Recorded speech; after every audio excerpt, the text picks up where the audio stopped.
Mesdames et messieurs, rebonjour et bienvenue pour cette deuxième partie de notre émission consacrée à l'organisation, aux normes, aux procédures, les outils indispensables pour préserver la croissance. Donc je retrouve mes deux invités, Youssef Ladnani et Khalil Yousfi. Youssef Ladnani, vous êtes directeur général de CertiTrust Maroc. Merci d'être avec nous. Merci à vous. Si Khalil Yousfi, vous êtes le directeur commercial et marketing de la Poste Digitale. Bienvenue, merci de nous accompagner. Merci à vous. Monsieur Yousfi, est-ce que vous pourriez nous présenter rapidement la Poste Digitale? Tout le monde connaît la Poste, mais la Poste Digitale, qu'est-ce que vous faites? Quelle est votre mission? Quelle est votre activité?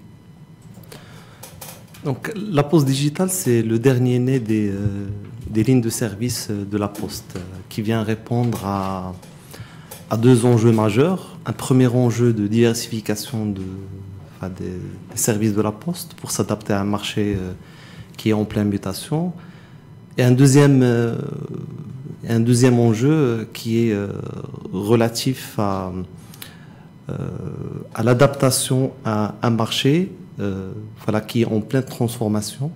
Quand on parle de transformation, principalement transformation digitale, donc, et justement pour créer l'ensemble des produits et des services qui vont répondre à ce besoin. Voilà, donc en fait, la Poste Digitale a vu le jour en 2011 avec l'obtention de l'agrément de l'État comme prestataire de services de certification électronique, un agrément qui a été renouvelé par la suite à 2 reprises. Merci infiniment. Si Youssef Ladnani, CertiTrust, est-ce que vous pourrez nous présenter votre structure aussi? Alors, merci beaucoup pour l'invitation, c'est Hicham. En fait, CertiTrust, aujourd'hui, c'est un organisme de certification des systèmes de management, certification des personnes et certification de produits.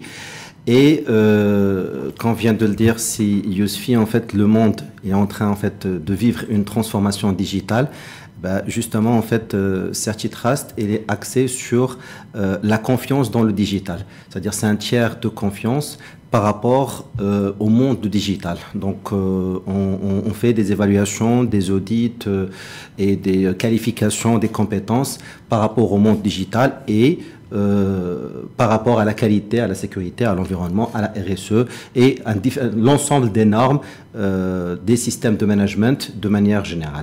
Alors, dites-moi, vous êtes un spécialiste de la qualité, de la certification.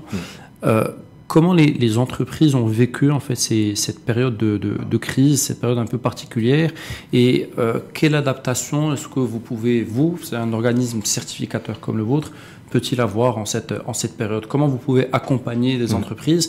Parce que généralement, on parle de manuels de procédure, on parle de choses qui sont relativement importantes et assez longues à mettre en place. Et des fois, les faire évoluer, les modifier peut prendre du temps. Du moins, c'est la perception qu'on en a. Comment est-ce que vous réagissez en fait à un contexte comme celui que nous vivons?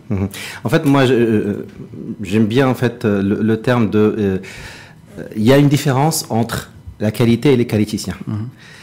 Pourquoi? Parce que le maître mot aujourd'hui qu'il faut en fait retenir, c'est la continuité d'activité. Comment une entreprise peut assurer une continuité d'activité? Abstraction faite du Covid, de manière générale. C'était pas aussi évident à inculquer à la tête des décideurs au niveau des PME de manière générale. Maintenant, les grandes entreprises ou les filiales des multinationales, ils ont en général leur plan de continuité d'activité, quoique, donc, ils essaient de le faire. Alors, avant le Covid, c'était pas une évidence. C'est-à-dire, on explique aux gens qu'il faut assurer en fait une continuité d'activité par rapport aux éléments techniques, par rapport aux ressources humaines, par rapport à l'environnement, par rapport à l'ensemble des parties intéressées à l'entreprise, par rapport aux enjeux internes et externes. Tout ça, ça a été un peu de l'abstrait pour les décideurs au niveau des PME, PMI. Avec le Covid-19, ça devient une réalité. Avec le Covid-19, les patrons d'entreprise reviennent maintenant en fait vers leurs qualiticiens. Ils me disent, vous m'avez parlé en fait d'un terme qui est continuité d'activité. Où est-ce qu'on est par rapport à ça? Qu'est-ce qu'on peut faire justement pour assurer? Parce que le client il a arrêté ses commandes, les produits que j'ai fabriqués, j'arrive plus à les livrer parce qu'il n'y a pas de transporteur. Les personnes qui travaillaient sur la chaîne de production, on n'arrive pas à les avoir. Ça, c'est un sujet très, très important. Au-delà de l'aspect, on va dire, sanitaire de la chose, hein. C'est-à-dire déjà par rapport à l'activité. On parle aussi, en fait, de la vague de digitalisation, la transformation digitale. Ceux qui n'ont pas compris que aujourd'hui et demain, c'est le digital, ils vont pas suivre, et ils vont pas, en fait, ceux qui montent pas, en fait, le train du digital risquent de ne pas aller vers la croissance, qui est le slogan aujourd'hui, en fait, de Salon Expo. Donc, ils risquent de ne pas retrouver justement cette croissance parce que ça passe forcément par le digital. Et quand on dit passer par le digital, dit aussi un certain nombre de choses pour sécuriser justement cette digitalisation. Et aujourd'hui, comment on peut reprendre le travail, comment on peut retrouver justement cette croissance, c'est par la mise en place justement de plans de continuité d'activité qui est aussi basé, par rapport en fait au Covid-19, basé sur un plan de management des risques sanitaires. Et c'est là où, par exemple, CertiTrust a mis en place un référentiel et a mis en place en fait un label qui est appelé Back to Work. C'est-à-dire comment on peut revenir au travail dans des conditions qui respectent la réglementation, qui respecte le bon sens, qui respecte les bonnes pratiques par rapport à la sécurité sanitaire des personnes. C'est-à-dire chaque entreprise qui se respecte doit mettre en place un plan de management de la sécurité sanitaire. Et nous, en fait, on vient pour évaluer ce plan d'action et on donne, en fait, une assurance raisonnable de conformité par rapport à ce plan d'action et on labellise et on dit qu'en quoi cette entreprise a mis en place tous les moyens nécessaires pour pouvoir répondre à ces risques sanitaires. Donc c'est une des solutions que vous apportez, par exemple, de manière très concrète aux entreprises pour Exactement. la reprise de leur activité. Alors, quand je me suis renseigné un peu sur l'activité de CertiTrust, je vois que vous avez un ADN très digital, un peu particulier, c'est-à-dire dans le métier. Quelles sont ces spécificités? Quelle est votre spécificité par rapport au digital, par rapport à la cybersécurité, de ce que j'ai compris? Alors, quel est votre rôle Alors, déjà, en fait, la création de base de CertiTrust qui se concerne aujourd'hui, qui se considère aujourd'hui comme une start-up, hein, devant les grandes multinationales aussi qui existent depuis les 1800 et quelques, c'est que elle a en fait commencé dans le monde de la sécurité de systèmes d'information et dans un certain nombre de pays, elle est le référent par rapport à la sécurité des systèmes d'information. Je reviens au Maroc. CertiTrust, c'est l'organisme de certification qui accompagne la DGSI, qui est la Direction Générale de la Sécurité des Systèmes d'Information avec le ministère de la Défense, pour l'évaluation ce qu'on appelle les PASI, les prestataires d'audit de certificat de sécurité des systèmes d'information. Donc, chaque organisme qui a des installations vitales, on parle des OIV, doit être audité, ou doit auditer ces installations par rapport à tout ce qui est cyberattaque, par rapport à tout ce qui est intrusion, par rapport à tout ce qui est son système d'information, la sécurité de son système d'information. On parle vraiment, enfin, nous sommes en train de parler de sécurité nationale finalement, parce que quand on parle de la sécurité des aéroports, des ports, des hôpitaux, on parle de la sécurité du pays finalement. Exactement. Donc aujourd'hui, ces organismes justement qui sont listés dans le référentiel, les organismes en fait à installation vitale doivent justement passer ces audits par des prestataires d'audit qui sont évalués par CertiTrust pour le compte de la DGSI pour la réalisation justement de ces missions. On en a parlé avec Yousfi. Justement aujourd'hui il y a un grand engouement par rapport en fait à la digitalisation. Quand on parle digital, vous l'avez bien dit tout à l'heure, donc il y a plusieurs webinaires, il y a plusieurs sujets, des personnes en fait qui utilisent des outils, c'est-à-dire qu'aujourd'hui les personnes sont collées à leur écran et derrière il y a des machines et ces machines-là, il y a des risques, des hackers, il y a des risques d'intrusion, il y a des risques. Alors tous ces risques-là, il faut faire face à ces risques-là et justement en fait les solutions qu'apporte CertiTrust, ce sont des solutions justement de confiance dans l'ère digitale justement. Je reviens vers vous si Younes. Se dépasser pour relever de nouveaux défis. BMCE Bank of Africa devient Bank of Africa. Alors, Khalil Yousfi, donc directeur commercial et marketing de la Poste Digitale. Vous nous avez présenté la Poste Digitale, mais il y a des axes d'intervention particuliers, peut-être que vous pourriez détailler. Et puis, on aimerait aussi connaître votre rôle en matière de sécurité, sécurité de l'information. Vous avez une valeur ajoutée auprès des organismes publics, mais pas uniquement. Est-ce que vous pourriez nous parler un petit peu plus de vos axes d'intervention auprès des établissements publics et privés? Voilà, donc tout à fait, quand on parle de la Poste Digitale, ce n'est pas uniquement les services de certification électronique dont j'ai parlé ou les services de signature électronique, mais un ensemble de produits qu'on peut regrouper en trois. Donc en fait, les services de confiance numérique, qui est notre produit phare. Il y a les services e-gov, à travers lesquels on accompagne l'administration marocaine pour instaurer une sorte de proximité avec les citoyens et avec les entreprises. Et les services d'hébergement informatique, justement pour permettre aux administrations, aux établissements publics et aux entreprises qui ont cette contrainte de respecter les dispositions relatives aux données sensibles, notamment l'hébergement sur le territoire national, justement, on leur offre les solutions pour instaurer cette conformité. Voilà, donc en fait, nos prestations présentées sous cet angle, voilà, il est clair que la Poste ambitionne de proposer un ensemble de solutions pour accompagner l'économie et la société marocaine dans sa transformation. Voilà, quand on parle par exemple de services e-gov, on accompagne l'administration marocaine dans la transformation digitale et pas uniquement avec une vision technologique, mais une vision pragmatique qui consiste à allier à un certain moment un ensemble de canaux. C'est un point qui est très important parce que le digital, on ne peut pas passer du jour au lendemain du physique vers le 100% électronique. On a déjà chez les entreprises, il y a une culture d'entreprise, chez les citoyens encore plus, chez l'administration aussi.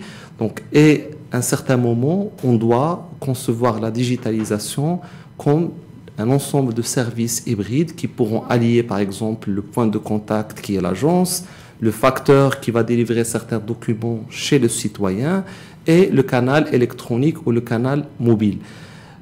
Voilà, donc pour revenir au point de départ, voilà, qui est l'angle par lequel Balid El Maghrib répond à l'aspect sécurité pour la transformation digitale. Voilà, et j'aimerais bien mettre l'accent sur la partie confiance numérique, la partie, parce que comme si on a parlé, il vaut mieux qu'on continue la discussion sur ce point. Déjà, est-ce qu'on peut définir ce que c'est que la confiance numérique? De quoi on parle?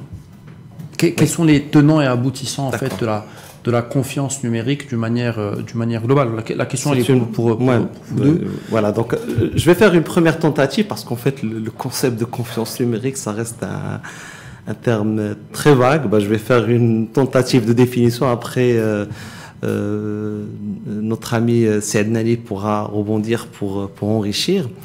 Donc en fait, la confiance numérique peut être présentée comme l'ensemble des dispositifs et des mécanismes voilà, qui sont mis en place par l'entreprise ou par l'administration, par un organisme, justement pour doter la transaction électronique des mêmes garanties, sinon mieux, que les transactions physiques.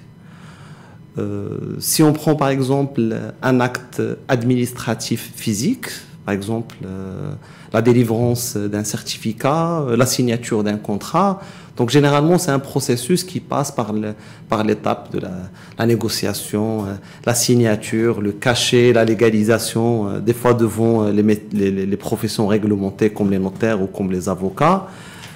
Quand on passe au monde digital, c'est un vrai casse-tête de fournir les réponses à ce genre de problématiques. Donc la confiance numérique, c'est l'ensemble des dispositifs technologiques qui vont être mis en place justement pour doter l'acte électronique des mêmes garanties que l'acte physique. J'ai dit tout à l'heure mieux, parce que finalement, quand on descend un petit peu dans le détail, on va trouver que la sécurité électronique, elle est beaucoup plus performante, beaucoup plus sûre que la sécurité physique. Alors c'est sûr qu'on traîne derrière nous une culture ancestrale qui est basée sur le document physique. Voilà, mais c'est une conduite de changement qui va s'accélérer de plus en plus. Et donc la poste numérique, ou plutôt la poste digitale, intervient en fait d'une manière importante dans ce volet de la confiance numérique. Quels sont les opérateurs auprès desquels vous travaillez? Quels sont ces services-là qui entourent la confiance numérique que vous proposez? Donc en fait, si on intervient dans le domaine de la confiance numérique, parce qu'on est le prestataire agréé par l'État marocain. Donc, la personne de la DGSSI, la Direction générale de la sécurité des systèmes d'information, qui relève de l'administration de la défense nationale. Justement, on est agréé par l'État dans le cadre de la loi 5305 relative à l'échange électronique des données juridiques pour délivrer des certificats de signature électronique sécurisés.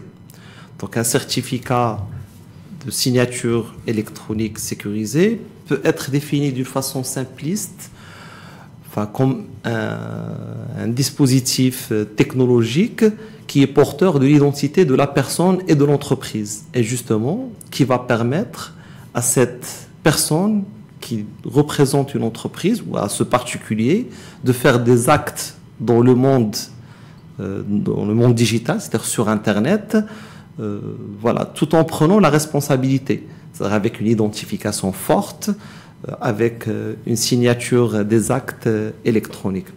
Et justement, grâce à ce genre de prestations que j'ai citées à titre d'exemple, on a eu le grand plaisir et le grand honneur d'accompagner un ensemble d'écosystèmes digitaux au niveau national. Donc en fait, dans le domaine de la commande publique, avec la soumission électronique aux appels d'offres, le dépôt électronique des factures, des projets qui ont vraiment chamboulé l'économie nationale et qui vont continuer à les chambouler pour permettre par exemple à des TPE de soumissionner à des appels d'offres sans avoir à se déplacer. Par exemple, pour écourter les délais de paiement en permettant à une entreprise de déposer électroniquement la facture et de se faire régler dans les quelques heures, voire dans les quelques jours, voire dans les quelques heures qui viennent. Voilà, donc en fait, des projets comme la commande publique, des projets comme la dématérialisation des autorisations de construire, qui mettent en contribution des architectes, des administrations, des collectivités territoriales,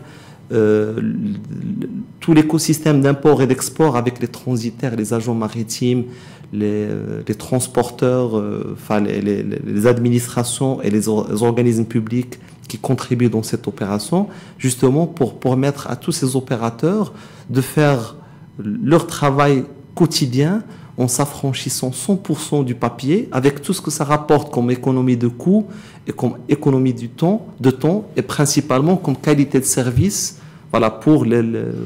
pour les citoyens et pour les entreprises. Ce sont de vrais projets structurants finalement pour les grands établissements, pour les différents secteurs importants du royaume. Dans les exemples que vous donnez, nous sommes vraiment dans des projets qui changent complètement le fonctionnement d'un secteur d'activité ou d'une pratique donnée.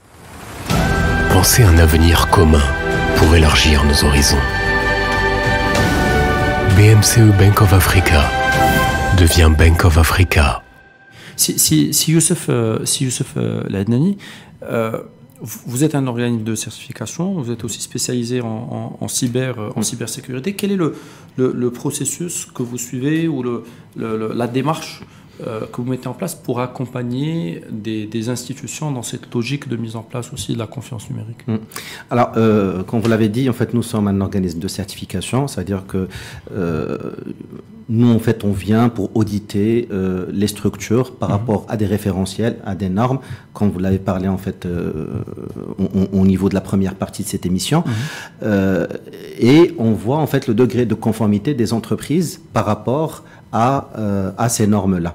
Notre démarche aussi va au-delà en fait de l'aspect conformité, mais aussi va dans le challenge du pourquoi des choses. Pourquoi choisi une solution pareille, pourquoi on est parti vers des missions pareilles, pourquoi on est parti vers telle action ou telle action. C'est-à-dire on pousse l'entreprise à réfléchir justement sur les actions qu'elle met en place et pour apporter de la valeur ajoutée. Pardon, vous parlez de référentiel, mais est-ce qu'il existe un référentiel aujourd'hui spécifique à la cybersécurité au Maroc? Alors, les référentiels, bon, il y a des normes génériques, les normes en fait de sécurité de système d'information, comme la ISO 27001. Il y a des normes relatives à la continuité d'activité, comme la ISO 22301. Mais il y a aussi le référentiel qui a été établi par la Direction générale de la sécurité de système d'information, relative justement aux organismes en fait à installation vitale qui doivent assurer la conformité de la sécurité système d'information par rapport à un certain nombre de risques et de vulnérabilité de leur structure. Donc ça, c'est de manière générale. Dernièrement, en fait, il y a une loi qui vient de sortir, c'est la loi en fait 0520 relative en fait à la cybersécurité et qui vient de sortir justement pour cadrer tout ce volet-là. Pour vous dire que la loi elle est toujours en arabe, mais jamais la version française, et donc c'est tout récent, et donc c'est pour cadrer justement cette question relative à la cybersécurité. Donc il existe un cadre légal. Exactement. Alors, qu'est-ce que, Khalid Youssi, qu'est-ce qu'apporte ce cadre légal? Quelle est l'importance du fait d'avoir un cadre légal pour votre activité, pour la mission que vous accomplissez? Je pense le cadre légal, c'est pas un luxe, c'est une nécessité. Enfin, quand on parle de dématérialisation ou de digital, alors il y a bien sûr il y a le ludique, il y a l'administratif, il y a le financier, voilà. Enfin, il y a le juridique. Quand je parle d'IA, c'est par rapport au processus. Donc il y a des usages ludiques. À la rigueur, ces mécanismes de confiance ne sont pas tellement structurants dans la démarche. Mais dès qu'on parle de processus financier, administratif, juridique, alors là, l'aspect réglementaire, c'est pas un luxe. Ça devient du coup beaucoup plus sérieux. Enfin. Bien sûr, beaucoup plus sérieux. Une signature de contrat d'un montant important, voilà, pour le signer en ligne, sans qu'on ait le protagoniste en face, culturellement, c'est pas quelque chose de très simple. Donc, si on n'a pas les garanties technologiques et les garanties légales, donc c'est quelque chose qui risque de devenir inapplicable. Ce que j'ai dit, par exemple, dans le contrat, je veux dire, par exemple, dans la banque en ligne, alors si on peut utiliser des mécanismes de confiance très simples pour faire des virements de centaines de dirhams ou de milliers de dirhams, alors pour faire des virements de millions de dirhams ou faire des placements de montants importants, alors là, bien sûr, il doit y avoir des dispositifs technologiques, mais aussi le cadre légal pour rassurer les différentes parties prenantes dans l'écosystème digital. Est-ce que vous pourriez nous donner d'autres exemples? C'est-à-dire parce que vous avez commencé tout à l'heure, est-ce qu'il y a d'autres exemples de projets que vous avez accompagnés, que ce soit pour de grands établissements publics essentiellement, mais peut-être aussi en dehors du public? Est-ce que vous pouvez nous donner d'autres exemples? Vous avez donné celui de la TGR, mais j'imagine qu'il y en a d'autres qui peuvent donner une idée très concrète et rapprocher un petit peu votre mission des personnes qui nous suivent. Voilà, donc en fait, on a accompagné des dizaines de projets de dématérialisation au niveau national. On aura vraiment besoin d'une journée pour en parler. Donc en fait, j'ai parlé des 3 principaux écosystèmes qu'on a accompagnés. Il y a aussi celui de l'Agence nationale de la conservation foncière, donc un projet très innovant. Voilà, qu'on a accompagné, sur lequel on a accompagné l'agence justement pour la dématérialisation des certificats de propriété. Alors quand j'ai dit accompagner, j'aimerais bien qu'en fait ces projets, c'est des projets qui sont portés par des administrations, des entreprises, bien sûr, quand j'ai dit accompagner, c'est surtout sur l'aspect confiance numérique. Voilà, pour être un peu humble. Mais important, c'est-à-dire qu'il n'y aurait pas cette sécurité-là, ce volet de la confiance numérique. le processus ne peut pas se terminer. C'est-à-dire que ça Ouais. s'arrêterait à un moment donné quand il faut une validation et qu'on ne peut pas confirmer le fait que la validation est réelle. Le processus ne peut pas continuer. Donc, certes, c'est une contribution, mais une Voilà. contribution Tout importante. à fait. Donc en fait, par exemple, dans l'écosystème judiciaire au Maroc, on accompagne pratiquement toutes les parties prenantes à cet écosystème, ministères, agences, établissements publics. Voilà, on les accompagne justement pour mettre en place la dématérialisation à valeur probante. Donc, par exemple, la banque en ligne, on travaille avec la Banque centrale sur un ensemble de projets pour permettre aux banques de dématérialiser les échanges entre elles et avec la Banque centrale. Voilà, donc en fait, si vous l'avez remarqué, l'ensemble des initiatives dont j'ai parlé concernent, d'ailleurs vous l'avez signalé tout à l'heure, concernent les établissements publics et les administrations. Alors, j'ai pas d'explication précise à donner à ce point, mais on peut le voir de deux angles différents. Donc en fait, il faut le reconnaître, les grandes initiatives de dématérialisation à valeur probante ont été lancées au niveau de certaines administrations et d'établissements publics qui étaient vraiment avant-gardistes. Si on suit par exemple ce point concernant les délais de paiement, il revient souvent dans la presse que l'État fait mieux que le privé. Parce que voilà, ce qui prouve un peu le fait que l'État, l'administration en fait, elle était avant-gardiste sur certains volets. Vous parlez de digitalisation et de paiement. Moi, j'en profite pour saluer les équipes de la Trésorerie générale du Royaume. Vous donniez l'exemple un peu de ce qui avait été fait. On peut aussi penser à tout le volet lié au marché public.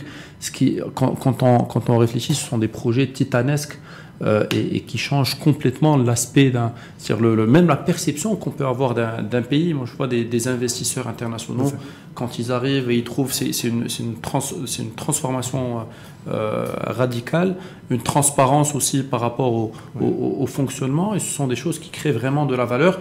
Et quelque part, je pense que ça ne peut venir que des grands établissements, des grands établissements publics, parce qu'il faut quand même avoir la capacité de mener des projets de cette envergure. Voilà, donc en fait, j'ai parlé des initiatives qui ont été lancées au niveau des administrations et des établissements publics. Alors bien sûr, dans le domaine privé, on a accompagné un ensemble d'expériences, mais on a fait de l'année 2020 un tournant justement pour créer de nouvelles prestations, pour diversifier la gamme de nos produits de confiance numérique, justement pour permettre au secteur privé d'adresser leurs clients, notamment dans le domaine bancaire et dans le domaine des télécommunications ou dans le domaine des industries. Parce qu'en fait, nos prestations, au démarrage de l'activité confiance numérique, nos prestations, bien sûr, étaient censées répondre à des opportunités qui étaient matures au niveau du marché marocain. Maintenant que la transformation digitale de l'économie prend son chemin, donc on s'adapte. Nous sommes en train de lancer un ensemble de prestations justement pour permettre aux entreprises, qu'elles soient publiques ou privées, de répondre non seulement aux besoins des entreprises, mais aussi des besoins des particuliers. Donc avant peut-être un dernier point, on a parlé des expériences dans le domaine de la confiance numérique. Donc j'ai parlé des écosystèmes sur lesquels il y avait des initiatives qui sont structurées. Mais pendant la période de confinement, la période de l'alerte sanitaire, donc on a été agréablement surpris par un ensemble de projets qui stagnaient, mais qui repartaient avec une vitesse grand V, et aussi par un ensemble d'entreprises, d'administrations, de collectivités territoriales, qui ont pris conscience de l'intérêt du digital. Non seulement parce qu'il y a le contexte de confinement, et que les règles de distanciation faisaient que les gens voilà, devaient rester chez eux, mais voilà, parce qu'ils ont pris la conscience comme quoi, avec le digital, on ne peut pas parler de qualité de service s'il n'y a pas de digital, on ne peut pas parler de performance opérationnelle s'il n'y a pas de digital. Et justement, dans ce cadre, voilà, on a produit, dans cette période de confinement, pas moins de 5000 certificats classe 3. Je ne parle pas des certificats avec la plus grande valeur probante, justement pour équiper des entreprises et des administrations. Donc, finalement, cette crise a aussi un rôle d'accélérateur pour certains projets, notamment en termes de digitalisation. Encourager la solidarité pour connecter toutes les énergies. BMCE Bank of Africa devient Bank of Africa. Youssef Adnani, quelle est votre vision un peu de l'avenir, c'est-à-dire au sujet de la dématérialisation, c'est-à-dire de la digitalisation un peu des entreprises et des administrations. Votre cabinet est un cabinet international, vous avez des filiales en Europe, en Amérique également. Voilà, quelle est votre vision? Qu'est-ce que vous voyez venir un peu de ces pays, peut-être où il y a peut-être une certaine longueur d'avance sur un certain nombre de sujets. Voilà. Vers quoi est-ce qu'on va, à votre avis? Alors, déjà, c'est une question en fait auquel je pense que personne n'a une réponse, parce que avec Covid, on s'est dit que toutes les stratégies qu'on a mis en place, personne ne voyait venir ça, donc on peut plus justement en fait s'annoncer sur certaines choses. Mais il y a des constantes qui sont là et qui viennent. Quand on parle justement en fait de la confiance numérique ou la confiance dans le digital de manière générale, si je ramène ça en fait aux citoyens, quand je fais une transaction, la confiance en fait, j'ai peur de deux choses. D'abord, est-ce que la transaction va s'effectuer comme je veux? Ça c'est un. Deux, je vais donner un certain nombre de données personnelles. Est-ce qu'ils vont être gardées, ces données personnelles? Donc, à l'échelle internationale, pour ces deux sujets, il y a des organes qui gèrent ça. Par exemple, en Europe, pour les données personnelles, il y a le RGPD, c'est le règlement en fait justement général de la protection des données personnelles. Au Maroc aussi, il y a la loi 0908 qui est gérée aussi. Il y a un organisme spécialisé en fait pour faire appliquer justement cette réglementation qui est le CNDP. On a justement besoin d'avoir cette confiance par rapport à cette transaction numérique. Aujourd'hui, parce qu'on a le choix. Par exemple, quand j'ai une facture d'électricité à payer, j'ai le choix entre la payer de mon téléphone, d'un GAB, d'un guichet automatique en fait bancaire, ou chez l'agence de l'opérateur en fait de ça, ou d'autres structures comme Tsihilat, comme Hada, comme Hada. Demain, peut-être que je n'aurai plus le choix. Parce que il y aura plus d'investissement en fait dans l'immobilier justement pour gérer ça, et je serai contraint à le faire. Donc si je ne suis, ça c'est à l'échelle citoyen, à l'échelle entreprise pareil. Si je ne suis pas prêt demain pour répondre à un appel d'offres de manière électronique, je ne peux pas répondre parce que tout simplement un jour viendra où l'administration n'acceptera plus le papier. Et n'acceptera plus, ça viendra en fait. Donc mettons-nous en ordre de marche avant de ne plus avoir le choix finalement. Justement, c'est-à-dire entraînons-nous là où c'est volontaire, parce que demain ça devient obligatoire.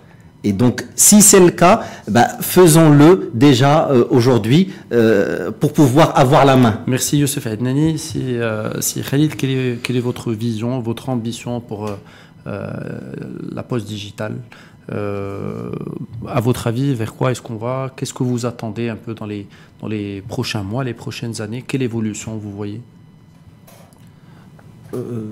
Par rapport à l'évolution du marché, je parle du potentiel commercial parce que je suis le directeur commercial et marketing, je suis très confiant par rapport aux opportunités qu'offre le marché digital marocain. Après, par rapport à l'ambition, notre ambition est grande. Et elle a grandi avec cette crise sanitaire. Pour être plus précis, par exemple, sur la confiance numérique, alors notre ambition, c'est d'adresser de nouvelles cibles. De nouvelles cibles comme le secteur bancaire, comme le secteur télécom, comme le secteur de l'industrie. Et derrière, tous les particuliers et tous les citoyens qui sont clients de ces entreprises. Donc par rapport aux services d'hébergement, donc en fait notre ambition c'est d'accompagner justement, quand il y a un dispositif en place, pour un dispositif réglementaire pour la cybersécurité, il doit y avoir des opérateurs de data center, des opérateurs de sécurité au niveau national. C'est une grande opportunité pour le marché national et nous, au niveau de Post Maroc, voilà, on aimerait bien se positionner pour accompagner les opérateurs nationaux. Alors sur les services e-gov, donc nous sommes fiers d'être le gestionnaire de registre national de l'auto-entrepreneur. Donc en 4 ans, on a pu convertir plus de 300 000 unités qui opéraient dans l'informel vers le statut d'auto-entrepreneur. Donc c'est des micro-entreprises, des entreprises individuelles qui ont leur activité commerciale, qui déclarent et qui paient leurs impôts et qui sont là justement pour pousser l'économie nationale et pour profiter aussi de l'économie nationale. Bien sûr. Donc en fait, nous avons plein d'ambitions. J'espère que les années à venir vont nous permettre d'y arriver, de les concrétiser. La question bonus, est-ce que demain on peut imaginer, au-delà de tout ce qui est fait maintenant aujourd'hui, que tous les diplômes, par exemple, que le bac soit un bac numérique, que les licences, les masters, les diplômes en fait dans l'enseignement soient des diplômes numériques? Est-ce que c'est imaginable pour demain? Oui, tout à fait. C'est un chantier avec le ministère de l'Enseignement? Oui, c'est un chantier. Donc, on a déjà initié la réflexion il y a à peu près une année avec la direction, je pense, des systèmes d'information et de la modernisation au niveau du ministère de l'Enseignement. Encore, il y a des établissements universitaires qui ont déjà pris des initiatives individuelles. Je pense au niveau de l'université d'Agadir, justement, pour dématérialiser ce processus de délivrance des diplômes. Donc en fait, au Maroc, il y a plein d'initiatives. Je pense à un certain moment, il faut qu'il y ait plus de coordination, plus d'organisation dans ces initiatives. Et je suis sûr que ça va vraiment accélérer notre transformation digitale. Merci infiniment Khalid Yousfi. Je rappelle que vous êtes directeur commercial et marketing de la Poste Digitale. Merci de nous avoir accompagnés. Youssef Ladnani, est-ce que vous imprimez vos certificats aujourd'hui? Alors justement, en fait, j'allais parler de ça parce que demain chez nous, il est déjà aujourd'hui. Et pourquoi? Enfin, parce que justement, on n'imprime pas de certificats et que aujourd'hui, on a la lourde tâche de la sensibilisation. Parce que quand on certifie une entreprise, surtout les PME, le